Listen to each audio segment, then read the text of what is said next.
Olá, estudantes! Bem-vindos a mais uma aula de História. Sou Jorge de Wellington, seu professor. Hoje nós vamos falar sobre as civilizações andinas, que compunham um mosaico de diferentes culturas independentes que se desenvolveram no entorno da Cordilheira dos Andes, da Colômbia ao deserto do Atacama, aqui na América do Sul, bem no extremo da América do Sul. Então, vem aqui uma cordilheira, uma cadeia de montanhas, até o extremo sul. Elas baseiam-se principalmente nas culturas do Peru antigo e algumas outras, como veremos agora. A civilização de Caral era uma sociedade pré-colombiana complexa, que incluía cerca de 30 grandes centros populacionais, no que é agora o centro-norte da costa do Peru. É a mais antiga civilização conhecida na América e um dos 6 locais onde a civilização se originou, separadamente no mundo antigo. Ela floresceu entre o 30º século a.C. e o século XVIII a.C. O nome alternativo Caral Sup é derivado da cidade sagrada de Caral. A complexa sociedade surgiu 1 milênio depois da Suméria, lá na Mesopotâmia. Foi contemporânea das pirâmides do Egito e anterior à Mesoamérica do Olmeca, em quase 2 milênios, ou seja, bem antiga essa civilização e aqui do nosso lado. Acredita-se que a cultura Chavin, no Peru, tenha sido também, principalmente, um culto religioso. A cultura aparentemente começou nas terras altas dos Andes e depois se espalhou para todo o país. A cultura Chavin tem estilos de arte muito distintas, principalmente em vasos efígie, que são vasos em forma de animais, que alguns dos quais estavam em formas, representavam felinos, animais, principalmente os felinos, animais sagrados, aí animais que habitavam a região, e também o Chavin de Huantar. Foi um outro sítio, uma outra civilização importante de centro ritual para esta cultura. Uma cidade, ritualística, datada de cerca de 1500 anos antes de Cristo. Então, aqui na imagem, nós podemos ver onde essa civilização ela floresceu, o Chavin. E dentro dessas regiões, nós temos a influência dessa cultura. A civilização de Nazca, uma outra civilização importantíssima dessa região, dos nossos vizinhos, foi uma cultura arqueológica que floresceu entre os anos 200 a.C. a 800 depois de Cristo, bem na costa norte do atual Peru. Ou seja, o Peru hoje é um berço de civilizações antigas e nós estamos estudando somente algumas civilizações. Tem muitas outras civilizações. Depois de ter sido fortemente influenciada pela antiga cultura Paracas, que era conhecida por seus tecidos extremamente complexos, a cultura de Nazca produziu uma série de belas artes e tecnologias, tais como cerâmicas, têxteis e geoglifos, mais comumente conhecidos como as linhas de Nazca, essas que vocês estão vendo nas imagens. Eles também construíram um impressionante sistema de aquedutos subterrâneos, conhecido como puquios, que funcionam até hoje. A província de Nazca, na região Ica, foi nomeado em homenagem a este povo.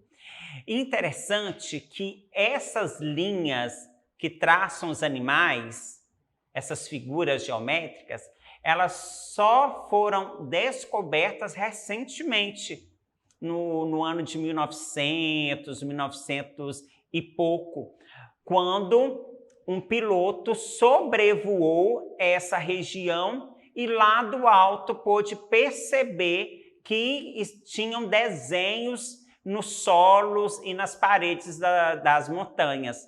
Foi então que foi fotografado, noticiado e pesquisadores foram para este centro, né, para essa região e começaram a pesquisar e descobrir. Muitas figuras foram perdidas por causa de estradas, né, como podem ver aí, estradas cortando as figuras e também por causa da agricultura. Outra civilização bastante conhecida é a cultura mochica, ou a civilização Moche. Ela floresceu no norte do Peru a partir de 100 anos antes de Cristo a 800 anos depois de Cristo. Também contemporânea dos Nazcas e seus vizinhos. Muitos estudiosos afirmam que a cultura Moche não era politicamente organizada como um império ou um estado monolítico. Em vez disso, eles provavelmente organizavam-se em grupos de organizações políticas autônomas e compartilhavam a cultura em uma elite comum, como visto na rica iconografia e arquitetura monumental que sobrevivem até hoje, como essas que nós estamos vendo aqui no nosso slide, né? Nas nossas imagens. A região Moche ou Mochica e aqui as suas artes, a sua arquitetura. Eles são particularmente conhecidos por suas cerâmicas elaboradamente pintadas, trabalho em ouro, construções monumentais, as huacas e sistemas de irrigação. Então, uma civilização também bastante desenvolvida para a sua era. Uma outra civilização bastante famosa e bem noticiada são os povos incas, ou o Império Inca. Era o mais extenso das Américas quando os conquistadores espanhóis chegaram por lá, ou por aqui. Ele se estendia do atual Equador até o norte do Chile, perfazendo uma extensão norte-sul de cerca de 4.700 quilômetros.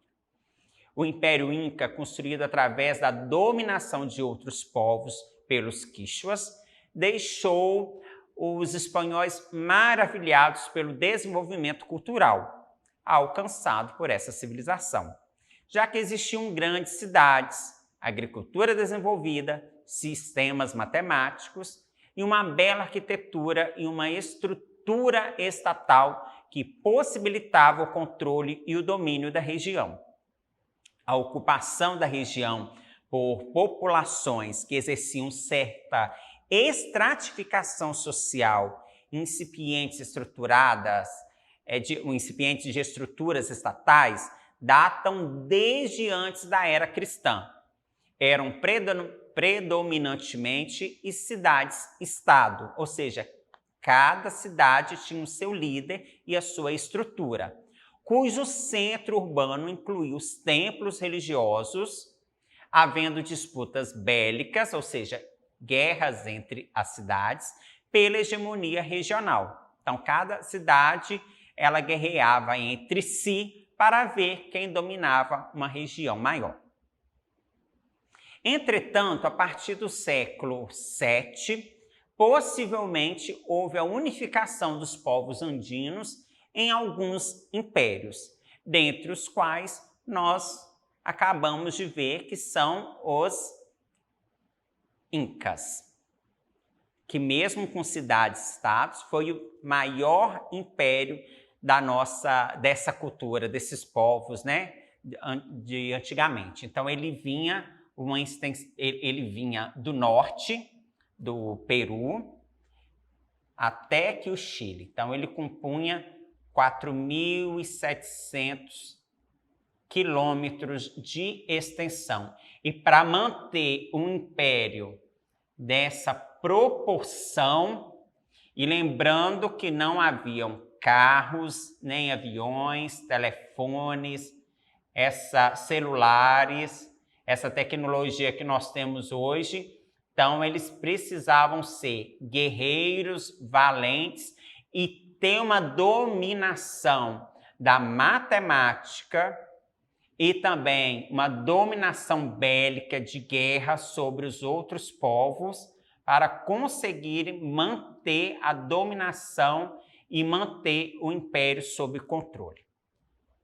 Entretanto, foi o povo Quichua, ou Inca, que conseguiu criar um poderoso império na região da Cordilheira dos Andes.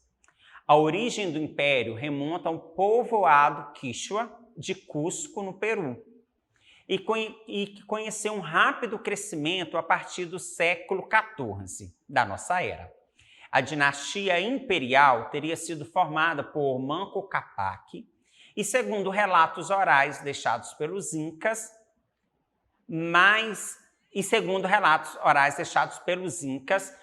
que nós temos essas informações, né, do controle todo ter sido pelo Manco Cápac, que ele conseguiu unificar cidades-estados sob um reino, né, sobre o seu reinado.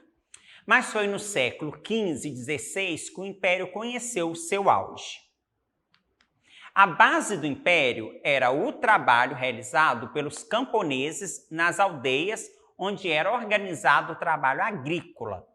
As terras distribuídas aos camponeses eram propriedades do imperador. Os camponeses deveriam ainda prestar trabalho forçado às mitas, em obras públicas e outros serviços do governo. Mitas era um sistema que o governo tinha para cobrar como se fosse imposto dos trabalhadores, mas eles pagavam com o seu trabalho. Os mitaios proporcionaram a ampliação das áreas cultiváveis e a expansão do império, criando inclusive as famosas áreas de agricultura nos terraços andinos, além de desenvolver sistemas de irrigação nesses locais, como nós podemos ver aqui na imagem. Esses terraços, como são cordilheiras, montanhas altas e íngremes, então eles precisavam fazer essas contenções como se fossem degraus para conseguir plantar entre um e outro degrau. Então, eles precisaram de uma engenharia, uma matemática bem elaborada para conseguir cultivar nesse desfiladeiro, nos desfiladeiros, né, que são várias montanhas, e também levar água para irrigar essas plantações. E um dos alimentos sagrados e mais produzido por estes povos era o milho. Como eu disse na outra aula, até hoje o milho é um alimento abundante e até mesmo sagrado, que até hoje são oferecidos aos deuses, Pachamama e assim sucessivamente.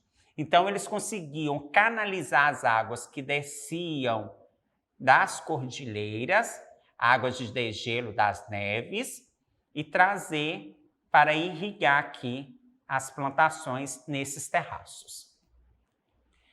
Para organizar a exploração do trabalho camponês e manter o luxo, a suntuosidade e o funcionamento do império, havia uma estruturação hierárquica que se iniciava com os capatazes nas aldeias, passando pelos funcionários hereditários que recolhiam os impostos.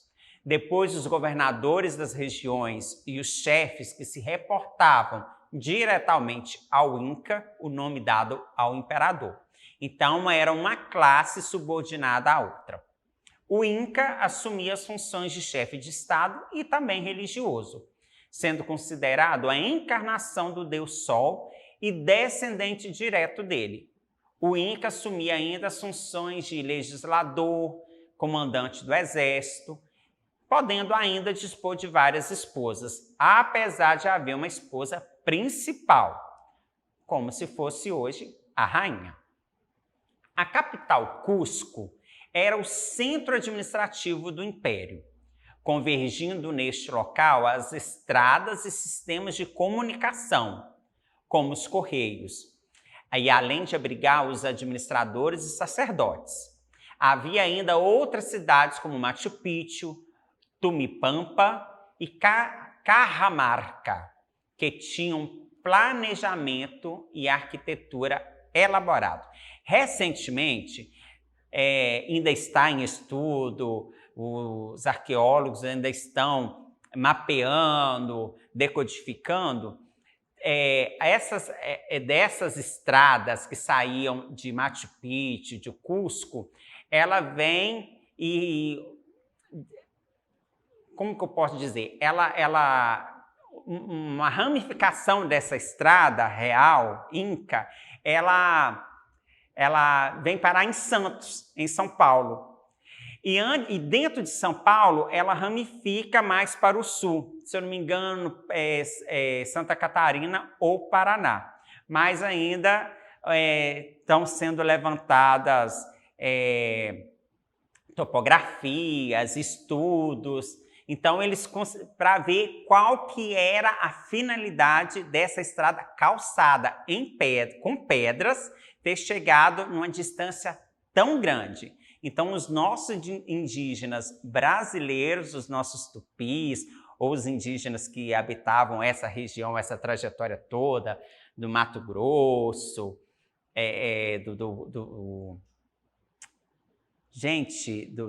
do Pantanal, até chegar no Peru, né? Bolívia, passando por Bolívia, Peru. Então, a nossa história, ela se entrelaça.